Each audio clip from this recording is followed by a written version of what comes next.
Hello everyone and welcome back to my channel. Today I have a new bullet journal for writers video for you, and I'm starting off with a flip through my June. I did not yet use my writing tracker a lot. I did more editing than writing in June, but it's going to get a lot of use at the end of the month. I will maybe publish a photo on my Instagram. My reading page is the one that will change a lot because apparently I can't stick to my reading goals at all, and I kept reading after that. My mood tracker and my sleep tracker got a lot of use, but I will make some changes to the sleeping tracker.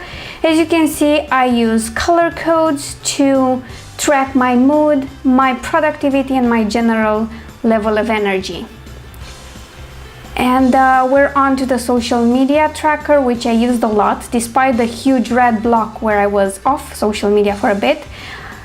The YouTube one, not so much. I've been enjoying the new real estate and sales promotion spread, and I'm going to keep it, and the same goes for my time restricted eating. I tried weekly spreads, and I first went with a 2-page spread. It left a lot of blank space, and I moved to a 1-page spread. It's not the prettiest, but it's super effective and it works for me. And now on to July. I used bits of acrylic painting and watercolor paintings to just glue in these images. I found it really hard to chop up my painting after doing it because I felt like I worked so hard on it. And for the month title, I used a bit of paper that I ripped off and wrote July on it, and I think it looks great.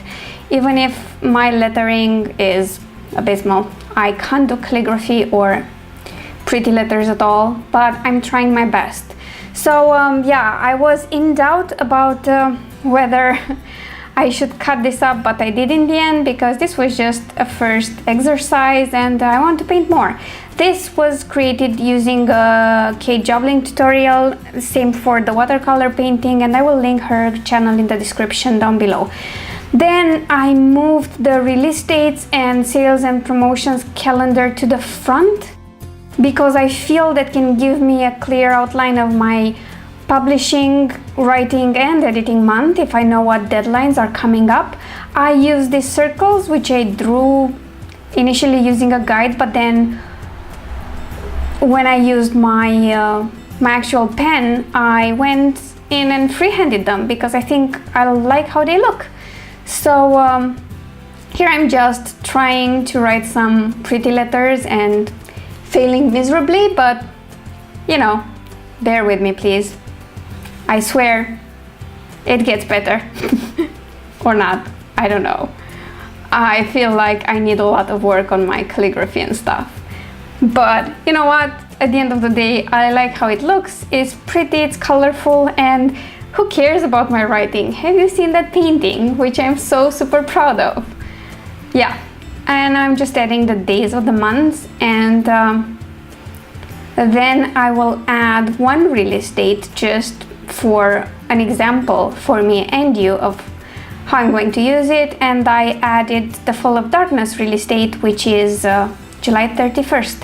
And then I used this pale blue to color in the numbers, and I think that looked really pretty, and I used the same color to write over the black solid letters, and I love how it turned out.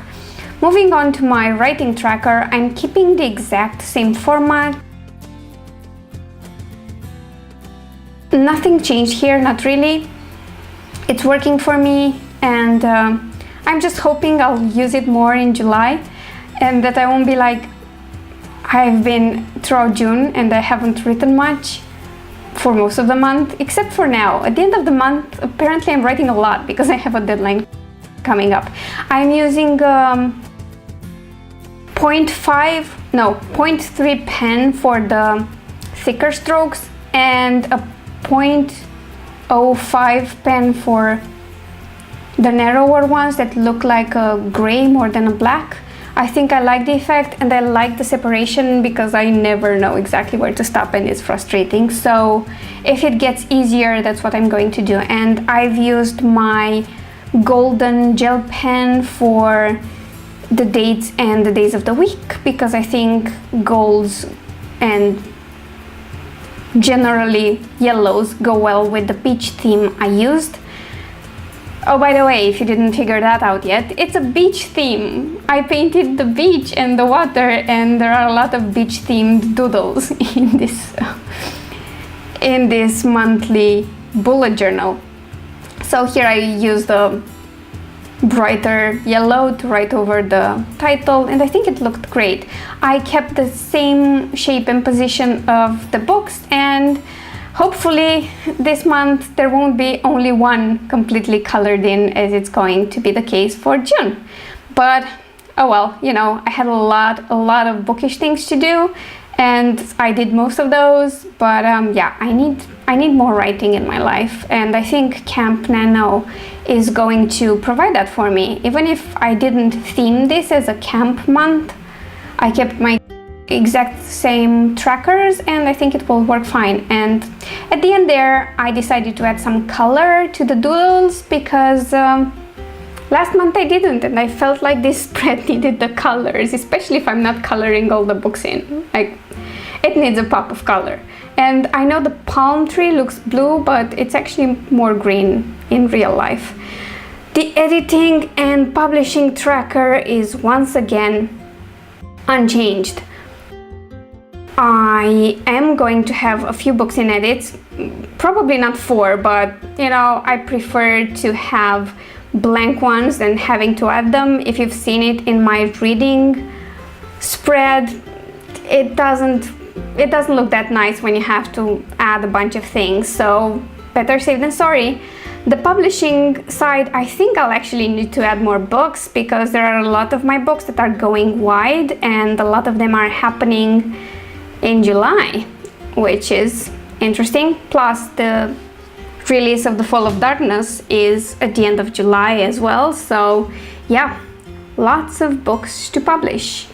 And I'm not particularly great at doodling seashells and stuff, but I did try my best. And I added ice cream because, well, I was craving it, so why not? There's another one later on, and I wanted ice cream. I'm not having any ice cream momentarily because I'm doing better at eating healthy, and yeah, ice cream is a treat that I shouldn't abuse much or at all. I don't know. I try to stick to fruit and sugar-free drinks, and that's okay for me. Especially since now I have more than one option, which used to be Coke Zero. Now we have a Fanta Zero. It's the grapefruit one, which I kind of adore.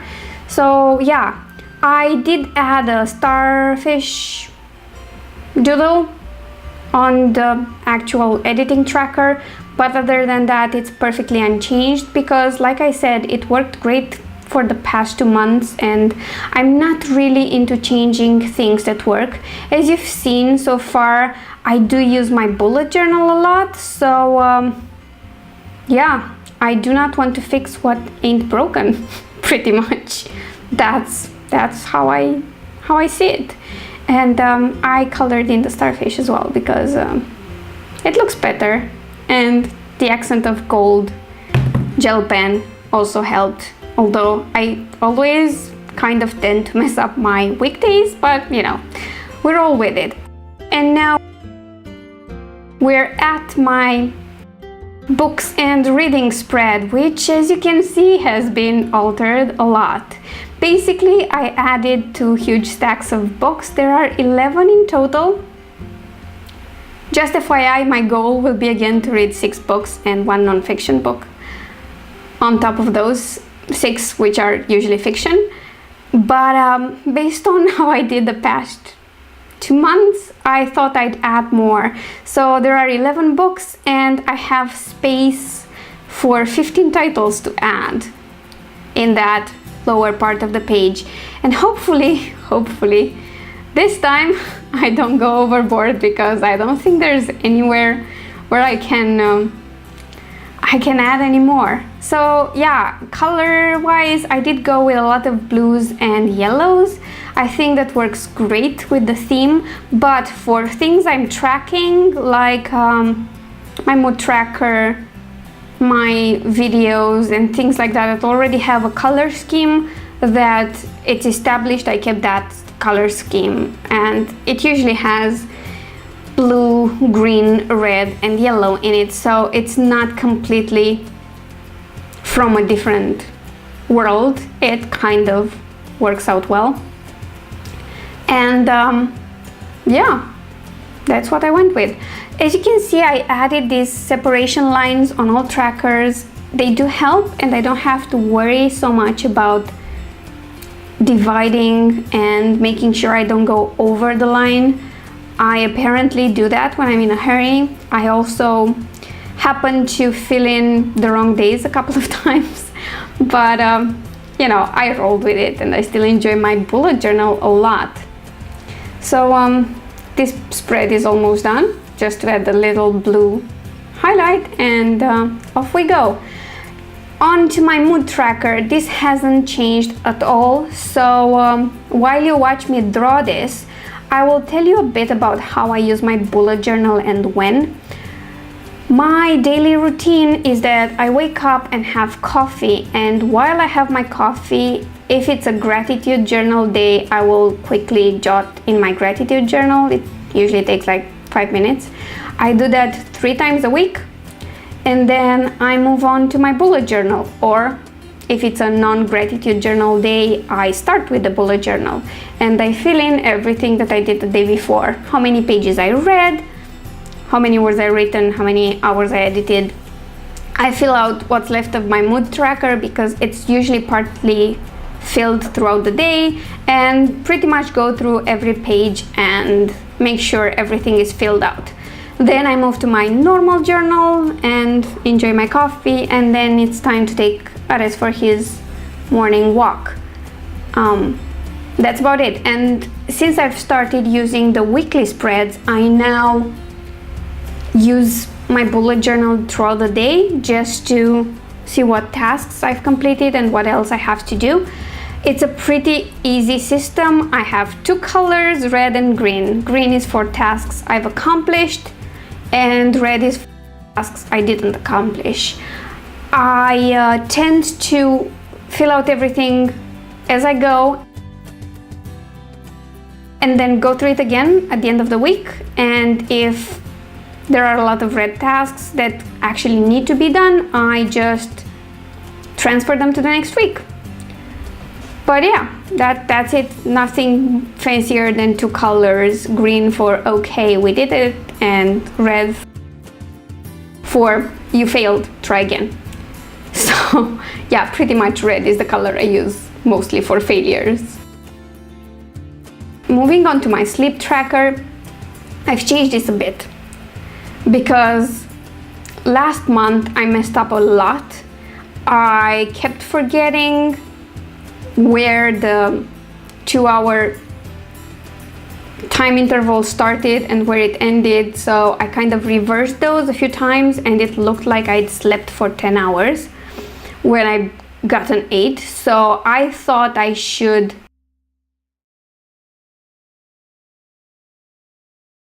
do it on an hourly interval, and hopefully this will limit the times I mess up this month. Hopefully. I'm not entirely confident, but yeah, that's it. So I hope the flip through in the beginning and my explanations throughout the video helped you better understand how I use my bullet journal. I know I got comments asking about that, so I hope that helped. If you have any more detailed questions, please feel free to comment down below. I'm happy to talk to you about it, and if it helps you, by all means try using it. I'm just adding these doodles here. By the way, I didn't take them from anywhere specific. I just did a Google image search for beach doodles, went through them, see what inspired me, and tried to reproduce them. I am not a great doodler, but I like to try. Actually, one of my recent goals is to try to doodle or paint every day. And it's not happening every day, but I'm actually trying, which is a great thing. I do acrylics, I do watercolor, and I do doodles. And I'm also trying to pick up some drawing and learn how to shade, things like that, how to sketch properly.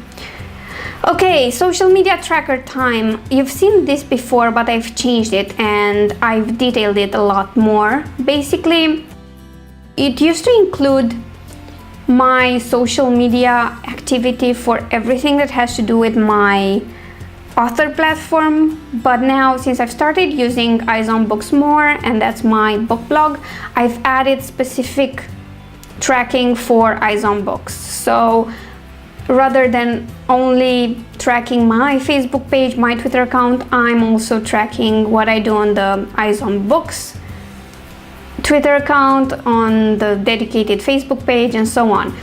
I was already tracking the blog. That's not changed. I just added a lot more details, and I've added those to the social media subscriber tracker because I've added the Eyes on Books Twitter and the Eyes on Books Facebook page, which wasn't there before. Other than that, nothing's changed. I have the same system basically, and that includes keeping track of the days where I'm good and post at least twice on each social media platform, or days where I'm okay and have one post, and days where I completely fail. Hopefully there will be less of those in July. There have been a few in June, as you've seen earlier, but you know, I'm working on it. I promise I'm working on it.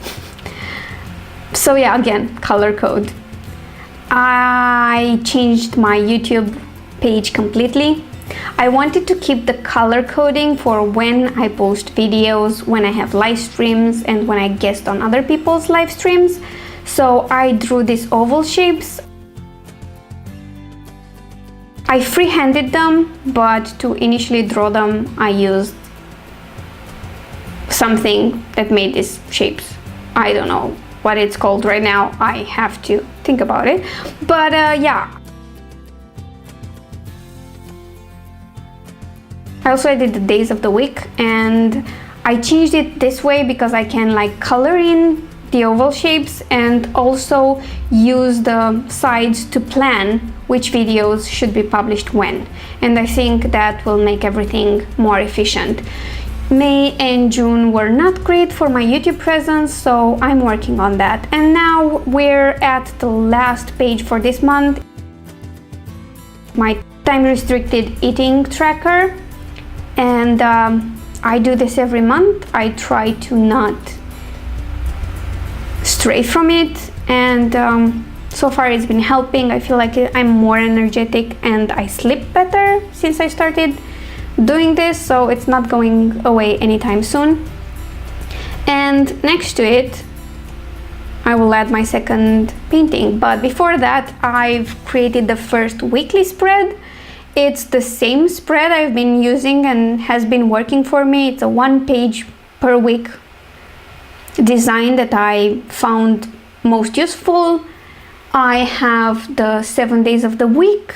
I do not have a smaller space for weekends because weekends are really busy for me with all the streams and everything I have to do. I usually intend on filming every Sunday, so that will add a lot more time. And I also have a weekly to-do list, a sort of a master task list, because some things I know I have to do in a week, but they're not day specific, so I add those there. It's not very complicated. It doesn't leave a lot of room for doodles, although I did work a starfish in there. But it's very functional and I've been using it more and more. I tried to do a drop shadow like I did before, but then I messed up, so I colored all 3 sides and it ended up looking good. So I'm thinking of keeping this for the month. And now gluing in the bit of a painting that I cut off. This is the watercolor I mentioned. I absolutely love this, and although I had my issues about chopping it off, I love how it looked at the end. So yeah, that's it. Let's go through this one more time. This is the welcome page and the release and sales and promotions page, my writing tracker, and everything I've already discussed. If you have any questions about any of this, again, leave them in the comments down below. Thank you so much for being here for another bullet journal video. I hope you see it's quite easy even if you're a total noob. And yeah, like, share, and subscribe to my channel if you haven't already. Bye!